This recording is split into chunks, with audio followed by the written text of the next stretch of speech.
Chapter 368. I heard that you saved Graham Wilhelm from being kidnapped. Yes, if I had been even slightly later, he would probably have been snatched away right before my eyes. Amidst the faint noise of the carriage running, Kishir smiled as he replied. Exactly what happened. It's probably not much different from what you expected. Last night, just after meeting Yudhir, Kishir had headed straight to Graham Wilhelm's house along with Nathan Zuckerman. Already in the vicinity were several members of the Pilatar Knights and the cavalry, who had gathered while waiting for Nathan's summons. Within them, Kishir found the face of Deputy Commander Everbeck. Many have gathered despite the sudden call. We have no time to wait, so we are departing with the current personnel. Upon hearing that the Star of Nagran might be targeting Graham Wilhelm, a tense look spread across the faces of the cavalry members and knights. Kishir instructed Nathan Zuckerman to take the knights and surround Graham Wilhelm's mansion, hiding and waiting, and then personally proceeded with just the cavalry. Though the knights had more experience in these missions, this task had to be accomplished solely by the strength of the cavalry for it to have meaning. The members who had not fully guessed this fact thought they were going alone to fight the Awakeners. Graham Wilhelm's grand and old-fashioned mansion was eerily quiet, even considering the late hour. There were soldiers guarding the front with torches, but their motionless faces, as they stayed ahead without a word to each other, looked almost doll-like and grim. Emun Falang, how does the situation inside the mansion look? Asking this to Emun, who had brighter eyes than the others in the darkness, a response came after a moment. It's unnatural. Despite the lights being on, no one is seen passing through the internal corridors, and all 6 dogs in the garden are asleep. There is no need to look further. Even as he boldly advanced towards the front door, the soldiers guarding Graham's house gave no reaction. When Kishir stretched out his hand and exerted his power, they fell like wooden logs. Though they didn't bleed, they were in a state as good as dead. We will split into 2 groups and simultaneously enter through the front and back doors. Everbeck will lead those entering from the back. As he finished speaking, everyone drew their weapons in unison. Even Kishir drew his sword, and all eyes were fixed on him. The members had often seen their commander participating in training, but this was the first time most of them had seen him holding a real sword. Shortly after Kishir had left for the west, Emperor Kelusa announced that he had become the new owner of the Divine Sword Or. However, Kishir himself had yet to comment on this rumor. Whether their commander truly owned the Divine Sword or not, the members didn't care, but at this moment they couldn't help but feel excited. They were about to witness the strength of the man leading them, and this fact alone filled them with indescribable reassurance. Those entering from the back door will prioritize searching the indoors and rescuing survivors. If you encounter the enemy, suppression is the priority, but more is permitted if necessary. Quickly giving orders, Kishir scanned the faces of the members. Lastly, just in case, if anyone feels unprepared to proceed, speak now. ... No one backed down. The eyes of the members who had undergone long training and waiting were filled with determination and anticipation. Are there no questions? Commander, if we finish this well, either can return sooner, right? All the members listened intently to the careful inquiry from Ever, who had raised her hand. Kishir seemed momentarily surprised and fell silent, but soon relaxed his face and smiled. Of course, I should have mentioned first that Yudhir Ale was the one who guessed that our enemies would target this place. The faces of those who heard the answer brightened. We will see you when it's all over. Kishir, leading half of the members, entered through the main gate via the garden of Graham Wilhelm's house. As Emun had said, there were no signs of the dogs that should have been guarding the garden. The heavy main gate also opened weakly towards the inside as soon as Kishir reached out. The mansion was eerily quiet. Before long, a member who sensed a presence through the wind pointed to a room. Inside, there were servants lying in a pool of blood. It's too late to save them. The injuries are the same as the bodies in the mansion. It seems they have not been dead for long.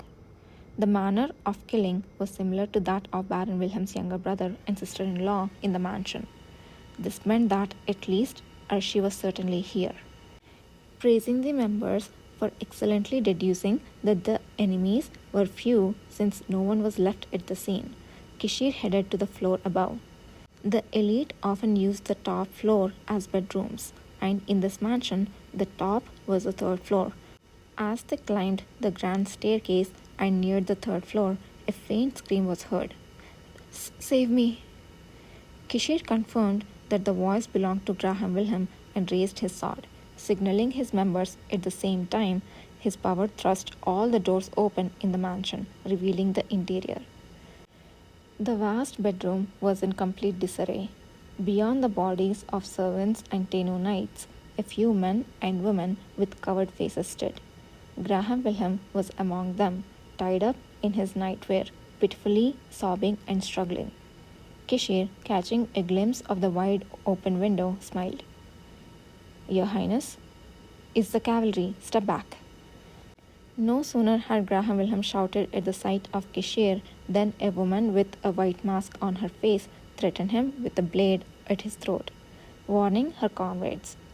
Kishir confirmed that she was the woman Urshi who had been with Nahan. How did you get here so quickly? Shut up. The woman Urshi, failing to hide her surprise, roughly snapped at her mumbling comrade and pulled Wilhelm closer without losing her grip. It seems we surprised you by arriving so soon. ... Let him go. He seems about to wet himself. Urshi did not respond. As her grip tightened, blood dripped from Graham's throat. It was an unbelievable sight. Graham Wilhelm let out a stifled scream and wetted his pajamas, then fainted, overcome by shame and terror. Indeed, he is as weak as his brother. Kishir was nonchalant, but his calm only sharpened Urshi's gaze. She was the only person who had seen how this man had attacked Nahan. Intense hatred and caution surrounded her, but Kishir did not react at all. I thought Nahan would be here too, but since I don't see him, he didn't come with you? It's not that the wound on him hurts and he can't come. It seems like he's waiting somewhere else. ... It's a shame. If you planned to kidnap the counselor of the Red Deer Consortium to extract information, if you had been a little later, you could have succeeded. I acknowledge your boldness, though. Even without a response, the eyes of those who looked at Kishir, who accurately deduced the entire situation, quivered in surprise and terror. Most of them were not accustomed to such situations. It was the limit of the people who originally lived ordinary lives, who did not even know the minimum way to keep their intentions from being read by an opponent in a battle situation. Kishir stayed quietly, as if trying to read their faces hidden behind masks. When Nahan's name was mentioned, one among them showed an even more intense reaction than Urshi. Seeing the skin color revealed between the folds of clothing, it seemed like a southerner. A southerner? What are you looking at? Move even a little and I'll kill this person. Well, killing him will only hurt you. I recommend against such reckless action. There is no enemy as frightening as the incomprehensible one. As the awakener who felt instinctive fear from the unnervingly unconcerned opponent swayed, Urshi pushed Graham Wilhelm backward, barking her sharp teeth. Ah! As Urshi swung her hand, yelling, a force as sharp as a sword erupted, flying indiscriminately towards Kishir and the cavalry. Those awakeners standing around her also moved quickly, as if they had planned it. The flying force was blocked by the members who had stepped forward before Kishir could even move his hand. Still, the black smoke dispersed by one of the awakeners as an ability exploded with a loud noise, and the attack began in an instant. Hosanna, quickly! Drive the smoke away with the wind. A very brief moment filled with cuffs and shouts, the sounds of fighting. Kishir moved straight ahead without closing his eyes, reaching the spot where Graham Wilhelm had fallen in an instant. Someone attacked desperately to prevent Graham from being taken, but it was in vain. In a few concise moments that would have made others doubt their eyes, all the attacks aiming for him within the unseen smoke were torn apart, and it was enough to go beyond and cut down the opponent. Along with a scream, a great wind blew, and the entire house vibrated.